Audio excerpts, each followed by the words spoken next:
तो हमारा जो टॉपिक चल रहा है वो रीड के अकॉर्डिंग है, जो शिक्षण विधियाँ, जिसके अंदर फर्स्ट यूनिट आज पूरी करने की पूरी कोशिश करूँगी मैं, आज पूरा हो जाएगी। तो ये फर्स्ट यूनिट है, सामाजिक अध्ययन की संकल्पना, क्षेत्र, प्रकृति, ये सब हमने पढ़ लिया है और शिक्षण के स्तर कल के वीडियो में पढ़ा है। आज कल के वीडियो से हमारी स्टार्ट होगी सामाजिक अध्ययन की शिक्षण विधियाँ। ये जो दोनों टॉपिक है ना, ये सेकंड ग्रेड में भी है और रीट में भी है, इसलिए मैं दोनों को साथ में लेके चल रही हूँ। तो कल मैंने पढ़ाया था ना आपको शिक्षण के स्तरों में से, ये 2023 में प्रश्न आ चुका है कि इनका जो क्रम था ना, अन्वेषण, प्रस्तुतिकरण, आत्मीकरण, व्यवस्था और वर्णन, इन पांचों का क्रम पूछा था। रीट मेन में पूछा था। बौद्ध स्तर के जो है मॉरिसंस, इसकी इकाई विधि भी है, वो आगे हम पढ़ेंगे।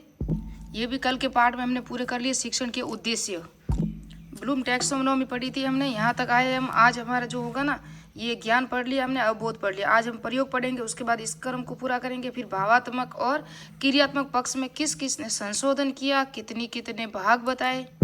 आज पढ़ेंगे भावात्मक पक्ष और इनकी जो ब्लूम की पुस्तक कौन सी है वो देखेंगे। ये जो क्रियात्मक पक्ष है ना, इसके अंदर सबने संशोधन किया। किस किसने किया था? एक तो किया था इसने ब्लूम का वर्गीकरण, जो 6 भाग है। उसके बाद जो वर्गीकरण किया है वो किया E.G. सिम्पस ने, इन्होंने भी इनका वर्गीकरण किया है। उसके बाद किसने किया? यह ना NCERT के R.S. दवे ने भी क्रियात्मक पक्ष का वर्गीकरण किया था। 5 भागों में इन्होंने भी बांटा था। उसके बाद उद्देश्यों को व्यवहारिक रूप में लिखने की जो विधियां है वो 5 कौन कौन सी है और उसके समर्थक कौन है और किस आधार पे उन्होंने व्यवहार के आधार पे वर्गीकरण किया है। फिर हम देखेंगे सामाजिक अध्ययन में शिक्षक की अवधारणा और गुण कौन कौन से, उनकी भूमिका कौन कौन सी है, किस किस ने परिभाषाएं दी है, ये आप देखोगे। तो ये ड्रेयर के अनुसार क्या था, इन्होंने किस आधार पर किया है। उसके बाद है एडवर्ड्स, पैसन, स्मिथ, इनके अनुसार क्या है। चॉर्टर्स ने कौन सी बुक में गुण बताए थे। VT महोदय कौन थे। जो सेकंड ग्रेड का शिक्षा शास्त्र है और रीट का, दोनों फर्स्ट और सेकंड यूनिट एक समान है। तो जहाँ जहाँ मैंने अभी तक ये वीडियो बना रही हूँ ना, ये सेकंड ग्रेड में भी आएगा और आपकी रीट में भी आएगा। ये बौद्ध स्तर है, चिंतन स्तर है, ज्ञान स्तर है, इनसे पर्सन सेकंड ग्रेड में भी आ चुके हैं। तो हमारा तीसरा पॉइंट है जो ब्लूम ने वर्गीकरण किया था उद्देश्यों का, जिसके अंदर ज्ञान हम पढ़ चुके हैं, बोध या अवबोध पढ़ चुके हैं। उसके बाद अनुप्रयोग या प्रयोग, एप्लीकेशन कहते हैं उसे, है ना। विद्यार्थी अपने ज्ञान को बोध के आधार पर, देखो ज्ञान आया, उसने पहले ज्ञान ग्रहण किया, फिर बोध के आधार पर दैनिक जीवन में आने वाली समस्या को हल करना, उसका उपयोग करना। तो यहाँ क्या होगा? उपयोग। हमने ज्ञान ग्रहण किया, उसके साथ समझ बनाई, उसके बाद अब उसको उपयोग किस तरह से करेंगे, उस तरह से उसे कहते हैं प्रयोग। समस्या परिचित और अपरिचित हो सकती हैं। उदाहरण, सौर मंडल में मॉडल बनाना, पृथ्वी का प्रतिरूप। पहले हमने पृथ्वी को देखा कि पृथ्वी कैसी है, फिर उनकी समझ बनाई कि हम कहाँ रहते हैं, क्या नहीं, एक दूसरे से जोड़ा। अब इसको प्रयोग किस तरह से करेंगे, उसके प्रतिरूप से हम दूसरों को किस तरह से पढ़ाएंगे। व्यवहारिक शब्दावली क्या है इसके अंदर? उपयोग करना, समाधान करना, प्रदर्शित करना, निर्माण करना, स्थापित करना, इस तरह से। 5वां जो पॉइंट है वो विश्लेषण है। ये ज्ञान के प्रकार हैं, जो उद्देश्य हैं, 6 प्रकार दिए थे ब्लूम ने। तो पहला हमने पढ़ा ज्ञान, दूसरा पढ़ा बोध, तीसरा पढ़ा प्रयोग, अभी पढ़ा या अनुप्रयोग या एप्लीकेशन इंग्लिश में कहते हैं। उसके बाद हम पढ़ेंगे विश्लेषण, जिसे एनालिसिस कहते हैं। यह एक पूर्ण इकाई को छोटे छोटे अंशों में, उप इकाइयों में विभक्त करना। एक इकाई है, उसको टुकड़ों में बांट के समझाना, एक पार्ट है। जैसे हमने पढ़ा सामाजिक अध्ययन की अध्ययन, एक टॉपिक दिया हुआ जिसकी संकल्पना, उसका अर्थ, परिभाषाएं, प्रकृति, क्षेत्र, सबको अलग अलग करना, है ना। यह क्या हुआ? विश्लेषण है। छोटे छोटे अंशों में, उप इकाइयों में उसको विभक्त करना, नियमों व सिद्धांतों, तत्वों का विश्लेषण करना।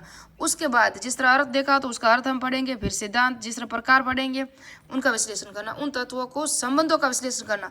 ये सब जुड़े हुए किससे हैं? सामाजिक अध्ययन से जुड़े हुए हैं। लेकिन सामाजिक अध्ययन का अर्थ अलग है, उसकी प्रकृति अलग है, उसका क्षेत्र अलग है। उस तरह से मैं समझा रही हूँ कि उसका विश्लेषण होगा। इस उद्देश्य के लिए अब प्रथम तीनों उद्देश्यों ज्ञान, बोध और प्रयोग की पूर्ण आवश्यकता होगी।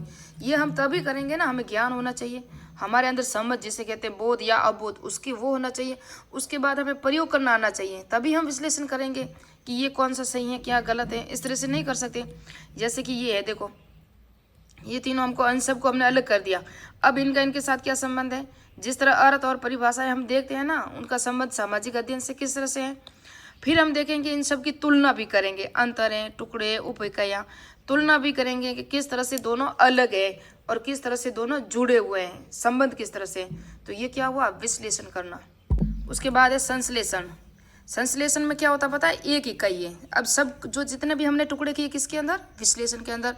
अब यहाँ सबको जोड़ेंगे उप इकाई या अंश इनकी सर्जना करना, सामान्य सर्जन करना, इनके सबको जोड़ना, सबको मिला के एक मिलाना, एक करना। जैसी छोटी छोटी उप इकाई या अंशों को जोड़कर एक नई इकाई का निर्माण करना। जिस तरह हम गणित करते हैं ना, गणित 1 2 3 4 पढ़ते हैं, फिर प्लस करते हैं, फिर पहले हम गिनती सीखेंगे, उसके बाद हम जोड़ सीखेंगे, उसके बाद हम बाकी सीखेंगे, फिर गुणा, उसके बाद हम भाग सीखेंगे। उस तरह से क्या होगा, एक एक एक करके जोड़ने के बाद हम उसको जैसे कि चक्रवृद्धि ब्याज वगैरह सीखेंगे ना, उससे कहते हैं संश्लेषण।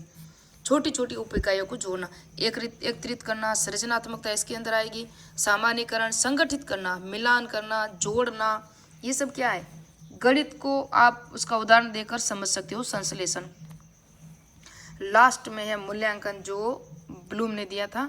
इसका अर्थ क्या होगा, निर्णय लेना। यानी कि जब आप पूरे साल बच्चों को पढ़ाते हो तो लास्ट में आपने क्या सुधार किया, आपके जो रिजल्ट आएगा, जिसके अंदर हम उसका जो टेस्ट वगैरह लेते हैं, तो उसके बाद हम रिजल्ट लेते हैं, फेल पास होना थे ना, ये क्या हुआ, निर्णय लेना। किसी उद्देश्य की पूर्ति हेतु विचारों, कार्यों और विधियों, सामग्री इत्यादि को मूल्य निर्धारित करने से है। इसमें मानदंडों का प्रयोग किया जाता है। मानदंड यानी कि सेमेस्टर वगैरह, टेस्ट वगैरह, मूल्यांकन संबंधी निर्णय गुणात्मक और भावात्मक हो सकते हैं। मूल्यांकन का जो क्षेत्र है ना, वो व्यापक है। आप अपने सामाजिक जीवन में भी इसका उपयोग कर सकते हैं, आप स्कूल में क्लास में भी कर सकते हैं, और वार्षिक या अर्धवार्षिक परीक्षा में होती है, वहाँ भी मूल्यांकन ही होता है ना। वहाँ अलग अलग प्रकार भी हैं, आगे हम जब पढ़ेंगे ना, मूल्यांकन अलग से टॉपिक है हमारा, मापन और मूल्यांकन। तो मानदंडों का प्रयोग, मूल्यांकन संबंधी निर्णय गुणात्मक भावात्मक भी हो सकते हैं। मानदंड विद्यार्थी द्वारा निर्धारित, अध्यापक द्वारा दिए जाते हैं। मानदंड तो विद्यार्थी द्वारा निर्धारित होते हैं, लेकिन अध्यापक द्वारा इसे किसको दिए जाते हैं, स्टूडेंट को दिए जाएंगे कि आपका इनका टेस्ट होगा, फिर वो विद्यार्थी तैयार करते हैं। ये ज्ञान पक्ष होता है ना। जिस तरह हम क्या पढ़ रहे हैं, हम वही तो पढ़ रहे हैं। ब्लूम टैक्सोनॉमी में जो उद्देश्यों का वर्गीकरण है ज्ञान में, संज्ञानात्मक में, जिसने किसने शब्द कितने प्रकार बताए थे, 6 प्रकार बताए थे, उसके अंदर हम पढ़ रहे हैं ज्ञान पढ़ रहे हैं। तो ज्ञान पक्ष में आएगा, पहले क्या आएगा, ज्ञान आएगा, फिर बोध, फिर प्रयोग, फिर संश्लेषण, फिर विश्लेषण, फिर संश्लेषण, फिर मूल्यांकन आएगा। तो मूल्यांकन है ना, ये मूल्यांकन, ये ज्ञान पक्ष का सर्वोच्च है, क्या है, सर्वोच्च स्तर है। और आंतरिक और बाह्य आधार पर मूल्यांकन कर निर्णय लिया जाता है। मूल्यांकन आंतरिक भी हो सकता है और बाह्य भी हो सकता है। इसको हम समझेंगे कैसे, परिभाषिक पर शब्दावली, निर्णय लेना, बचाव करना, समर्थन करना, आलोचना करना। आप इसको नेगेटिव मत लेना, ये मूल्यांकन के जो परिभाषिक शब्दावली है, अगर आप आलोचना कर रहे हैं ना, तो फिर भी आपका क्या हो रहा है, आपको नेगेटिव भी दिया जा सकता है एमसीक्यू, लेकिन आपको उसको पॉजिटिव में लेके समझाना है, फिर निष्कर्ष निकालना। उदाहरण क्या, सौर मंडल की परिभाषा देना, ये किस में आएगा, ये ज्ञान में आएगा। सौर मंडल की व्याख्या करना, संक्षिप्त करना, सारांश देना, ये सब किसके अंदर आएगा, बोध के अंदर। ये सभी के उदाहरण दिए हुए हैं, आपको समझना है कि इसमें से ज्ञान पक्ष का कौन सा उदाहरण है, बोध का कौन सा है, प्रयोग का कौन सा है। सौर मंडल द्वारा जो मॉडल है ना, उसको प्रदर्शित करना, जहाँ ग्राफ गोल्ड में दिया जाता है, ग्लोब वगैरह। तो ये आया था 2023 में, अभी आया था, आप देख लेना पूर्व एग्जाम के प्रश्न। तो मॉडल द्वारा जो सौर मंडल को प्रदर्शित करना, किसका प्रयोग है, ये किसका पता है, प्रयोग का है। प्रयोग या उपयोग जो भी ये देते हैं ना, वहाँ हम करेंगे प्रदर्शित। आंतरिक और बाह्य ग्रह में अंतर करना, ये क्या हुआ, आंतरिक और बाह्य ग्रह अलग अलग है ग्रह, फिर उसको जोड़ेंगे 9 ग्रह हो जाएंगे, लेकिन पहले क्या करेंगे, हम अलग अलग करेंगे। और अलग अलग किसके अंदर होता है, संश्लेषण में, नहीं सॉरी विश्लेषण करेंगे, और विश्लेषण के बाद संश्लेषण आता है ना। तो संश्लेषण में जोड़ना है, विश्लेषण में टुकड़े करना है, टुकड़े करके समझना है। विचार विमर्श, वाद विवाद, नवीन तथ्यों का निर्माण, ये होगा संश्लेषण। जिस तरह हमने कहा, सबको जोड़ के पढ़ना। संपूर्ण सौर मंडल का मूल्यांकन, तो ये मूल्यांकन लास्ट भाग हुआ। ये 6 प्रकार है, 6 प्रकारों के उदाहरण दिए हुए हैं, आपको समझना है इनमें से। और प्रश्न इस तरह से पूछा जाएगा, न कि किसी आपको एक आजकल वो फैक्ट वाले प्रश्न नहीं आते। अब है भावात्मक पक्ष, अफेक्टिव डोमिनियन। 1964 में taxonomy of educational objective handbook, ये किसकी है पता है, ये ब्लूम की पुस्तक है। इफेक्टिव इस भाग 2 है ना। और ब्लूम द्वारा 1964 में भावात्मक पक्ष का वर्गीकरण किया गया। ब्लूम तथा उसके साथी कौन थे, कथरवाल और मसीहा द्वारा, ये भी इनकी पुस्तक है और ये पुस्तक लिखी गई। तो भावात्मक पक्ष के रूप कौन कौन से, जिस तरह हमने पढ़े ज्ञानात्मक के पढ़ा ना, ज्ञान प्रयोग, ज्ञान बोध प्रयोग, है ना, उपयोग, ये प्रयोग और उपयोग एक ही है। फिर संश्लेषण, फिर विश्लेषण, फिर संश्लेषण, फिर मूल्यांकन। उस तरह से रुचि, गुण विवेचना, अभिवृद्धि, मूल्य, समायोजन, ये 5 प्रकार है भावात्मक के। भावात्मक पक्ष का मापन कठिन है, क्योंकि कभी कभी व्यक्ति बनावटी व्यवहार भी करता है, हमें पता ही नहीं चलता, हमारे सामने ऐसे झूठ बोल देता है जिसे कहते हैं सफ़ेद झूठ, पकड़ा तो जाता ही है। भावात्मक उद्देश्यों को 5 भागों में बांटा गया, और ये जो भावात्मक पक्ष के रूप है और ये उद्देश्य, सॉरी ये उद्देश्य जिसके अंदर पहला है आग्रहण, अनुक्रिया, अवमूलन, संगठन, चारित्रीकरण, ये सभी इनके क्या है उद्देश्य है। और इसके पक्ष हैं वो रुचि, गुण विवेचना, अभिवृद्धि। इनको याद रखना है, प्रश्न परीक्षा में यहाँ से भी पूछा जाता है ये पांचों, या इनको याद रखना है, इनका कर्म पूछा जाता है आजकल। तो आग्रह यह भाव पक्ष का प्रथम उद्देश्य है जो सबसे निचले स्तर का, इनके निम्न स्तर का है आग्रहण। किसी सूचना को ग्रहण करने की इच्छा या जागरूकता, संवेदनशीलता आग्रहण कहलाता है। अनुक्रिया भावात्मक पक्ष का दूसरा उद्देश्य है, इसमें बालक उद्दीपन को ग्रहण करने के बाद अनुक्रिया करता है, जैसे अनुक्रिया की सहमति या इच्छा या संतोष। जिस तरह हम बच्चे को कोई खिलौना वगैरह देता है ना, उसकी सहमति होती है तो वो खुश हो जाता है, उसे क्या कहते हैं अनुक्रिया देना।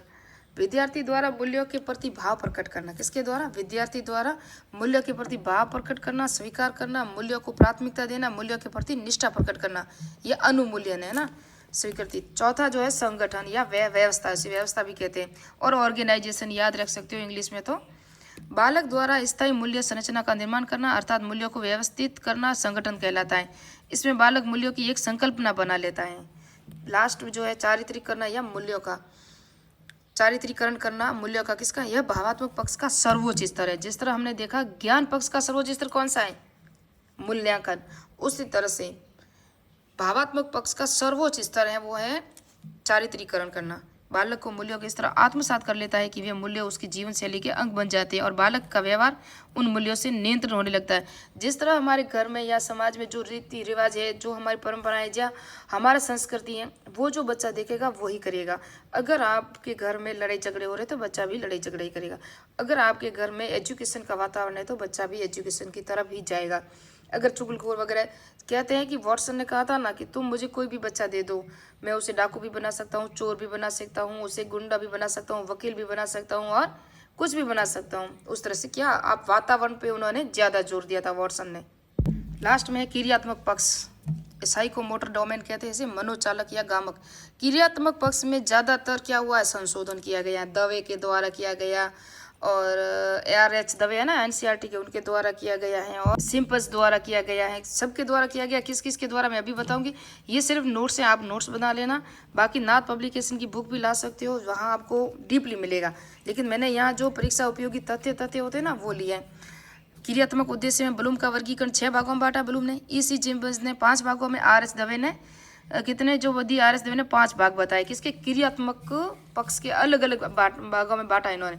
तो पहले हम ब्लूम का पढ़ते हैं। ब्लूम का वर्गीकरण है उद्दीपन करना, कार्य करना, नियंत्रण, समायोजन, सामाजिक या स्वाभाविकरण। और लास्ट में जो छठा है वो आदत निर्माण है।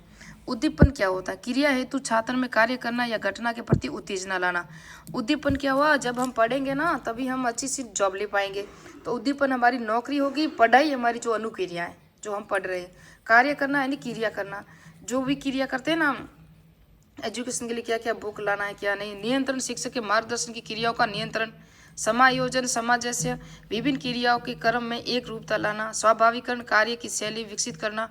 आदत पड़ना, किसी कार्य का आदि या चुगली चोरी जो भी आप कर रहे हो उसकी आदत पड़ रही है। आप अगर पढ़ाई कर रहे हो तो पढ़ाई का भी नशा है, ये भी एक तरह की आदत ही है। मैं पूरी जल्दी से कोशिश पूरी कर रही थी कि आज का पूरा हो जाए, लेकिन थोड़ा सा फिर भी रह जाएगा। तो वो नेक्स्ट पार्ट में करके हमारी शिक्षण विद्या स्टार्ट हो जाएगी, जो सेकंड ग्रेड में भी है और रीट में भी है। और मैं सेकंड ग्रेड SST लेवल की जो भी पढ़ा रही हूँ उसके, और उसके बाद मैं पढ़ाऊँगी शिक्षा का अर्थ, मनोविज्ञान का अर्थ, फिर शिक्षा मनोविज्ञान, उसके भी नोट्स देने की पूरी कोशिश कर रही हूँ, उस पर भी कार्य हो रहा है।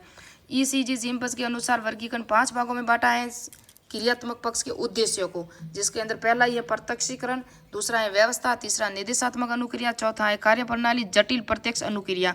ये 5 भागों में बांटा। इनको याद रखना, बाकी इतने ये डीपली नहीं है, सिर्फ इनके नाम याद रखना आपको।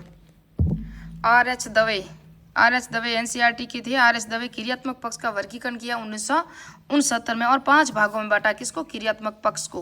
तो इन्होंने भी वर्गीकरण किया।